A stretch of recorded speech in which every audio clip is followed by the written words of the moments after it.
excited to have you on with us because this show is so cool. It's just for someone who grew up reading horror, it's Mhm. interesting to see the minds behind it because typically, as we come to find out, the people behind it are generally pretty nice guys, right? Yeah, yeah, yeah. I've been circulating in the horror community for, I don't know, 15, 20 years probably. And it's the most like caring, compassionate, supportive group I've been in. Like people have this conception that we spend our time like torturing kittens and watching torture porn all the time. But it's just good people as near as I can tell. Yeah, and of course, it comes from somewhere in our minds. So Mhm. at what age did you figure out I can write some dark things? Oh, yeah, that's a good question. When was I mean, the very first horror story I wrote when I was 19, the very first story I wrote when I was 19 was a horror story. Um, but I didn't think of it such that I can write dark things. I thought of it such that I can tell a story that has impact using these horror elements, if that makes sense. Um, but the first time I scared somebody, I think that would be my very first published horror story, 2006 Cemetery Dance, a story called Raphael, which got a good response and seemed to unsettle people. That was probably, well, I wrote my first horror novel in 99. It didn't come out to '06, so I was also feeling it in 1999. I don't know. That's a good question. I had never thought about when I thought I could write horror. That's neat. That's neat. Yeah, but the writing is a gift, and Mm. at some point you realize that you have the gift, right? In fourth grade, I had to check out, we had to read a library book for some like semester long assignment. And I checked out Where the Red Fern Grows because it was about hunting, and I liked hunting. And it took me three checkout periods to read it because I was easily distracted. But I distinctly remember closing the last page of that book, and the last image is a old axe head stuck into a tree with a rusted lantern hanging on it. And I distinctly remember when I was 10 years old holding that book closed and thinking, I can do that. I can stick an axe head in a tree and hang a lantern on it and look away for 10 or 20 years and then come back to it such that it has meaning now at last. And so I always knew I knew how to end things. I didn't know how to do middles or beginnings or any of the rest of the stuff. But I think to me, endings are the most important part of a story. Absolutely. And of course, people look up to what you do now, which is really cool. And Mhm. what kind of advice do you give to those writers that want to do what you do and do so well? I say, first of all, write about what scares you. Don't write about, wasps because you think people are scared, afraid of wasps. Don't write about drowning because you think they're afraid of drowning. Write about your really personal nightmares, and which does make you vulnerable. It exposes to the world what you're afraid of, and I mean, that's unsettling in itself. But if you're not making yourself vulnerable, you're not doing art, I don't think. So that's my first, like, I don't know, piece of advice to them is write about what scares you. And if I have a second piece of advice, it's always read outside of your chosen genre, read outside of horror.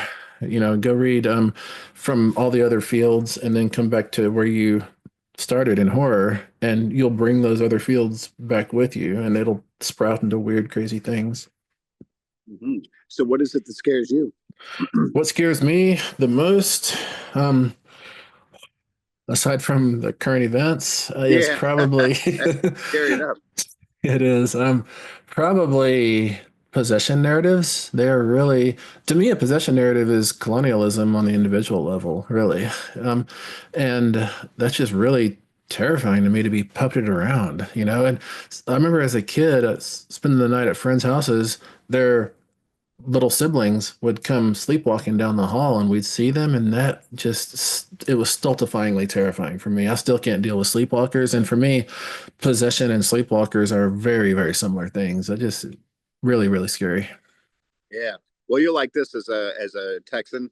Mm. My co-host is Drew Pearson, one of our great Dallas Cowboys. Caught the Hail Mary, went in the Hall of Fame.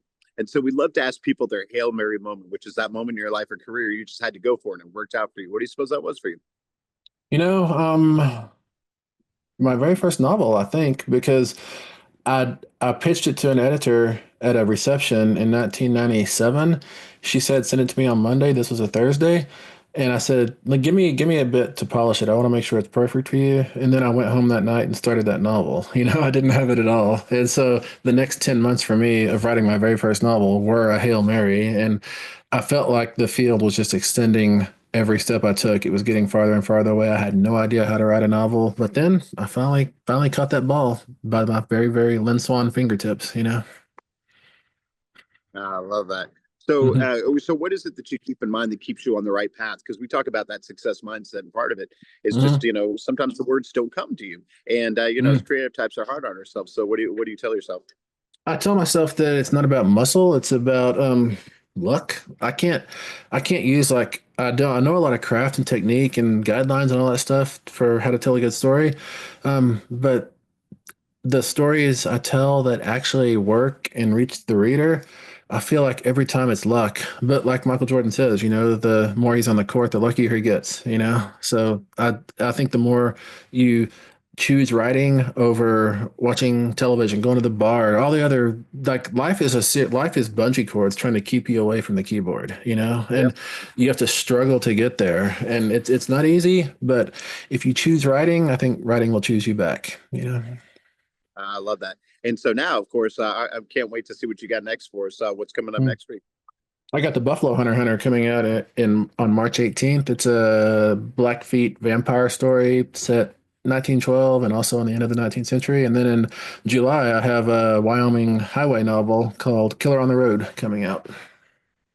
Oh, that's so cool. Well, last Mm. thing for the series, is there something about seeing this and seeing all the other authors that maybe either you learned about yourself or otherwise, or maybe something that people will take away? They're like, that's really cool.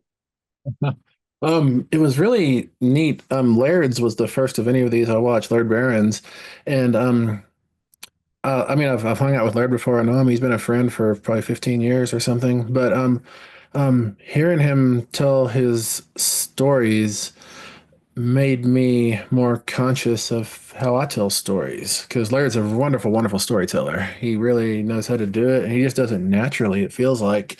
And listening to the way he was able to contextualize things, I think made me just more aware of my own storytelling in a good way. And I think that's what people get from author interviews, hopefully. They don't necessarily get, you should always start like this, you should write in these hours, that kind of stuff. I mean, maybe that's helpful, but it's not helpful for me.